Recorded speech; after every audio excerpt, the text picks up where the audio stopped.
Moving by Instinct, a year of sacred space, sovereignty, and the quiet power of yes. Anyone who has helped a child with the college selection process knows it can feel like a full-time job. My son was also hoping to play football, so our process stretched over several years. It included road trips across state lines, summer camps, spreadsheets, and sit-downs with coaches over lunch. In the end, an injury kept him from playing his senior year, narrowing his options. Oddly enough, that loss of possibility was a blessing. It simplified the path.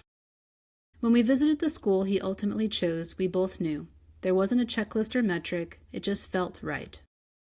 As we drove around the town, it felt right for me too. And here's the thing, I'm not a helicopter parent. I believe in giving my kids agency, especially as they approach adulthood. I see my role more as a sounding board, a steady presence in the background. So my decision to move 4 hours south wasn't about staying close to my firstborn. It was something else. It was purely a feeling.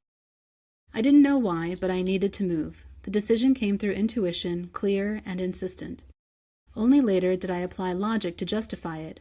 I wanted space from the energetic chaos of the capital. My daughter wasn't thriving in her current school. But those were post hoc explanations. The real reasons emerged after I listened and acted. On paper, the move made no sense. I had a lovely house. Emmanuel and I were in a comfortable rhythm, even if our romantic relationship had shifted. My job was just a short commute away, and we had a deep well of community, 2 decades worth. Still, the pull was stronger than all of that. The hardest part was Emmanuel. I've written before about the energetic journey that helped me release the bond between us, but it hadn't happened for him in the same way. When I told him I was moving, he asked to come with us. I wanted to say yes. I really did. I prayed, I asked Spirit, I asked my higher self. The answer was quiet, but unwavering no. At one point, I almost ignored that wisdom, but I knew that if I did, I'd be undoing every moment I'd ever trusted my inner guidance. So I told him he couldn't come. What happened next moved quickly. I bought the very first house the realtor showed me. Within weeks, we were packed and on the road. Now we're coming up on our 1-year anniversary in this new town. And I see why I came. My entire adult life I'd lived with a partner. From my college boyfriend who would become my husband to Emmanuel, there was never a chapter that was mine. I'd never had my own place. I didn't even know I needed one. But I did. There's a profound peace in living in a space I created, a home where my energy sets the tone. The boundaries I put around my space strengthen the boundaries in my body, in my nervous system, in my soul. I could rest in ways I never had. I could listen more deeply. I had no idea when I moved how spiritually aligned this place would be. I stumbled into a vibrant, expansive community, tarot circles, mediumship classes, spell work, conversations that felt like memory. I found a sanctuary of souls asking the same unanswerable questions I'd been carrying alone for years. This was the path.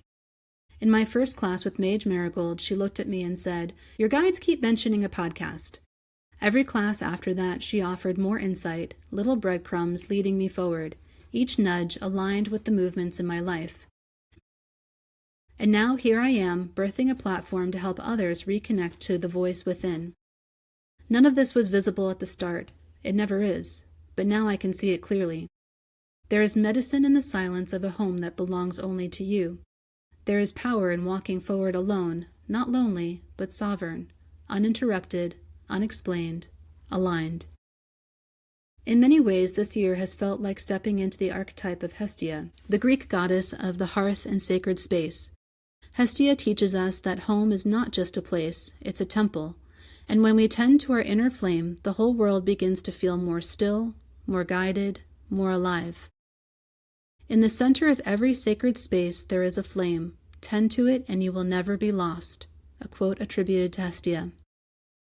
If you've ever followed an inner pull that made no sense on paper, I'd love to hear about it.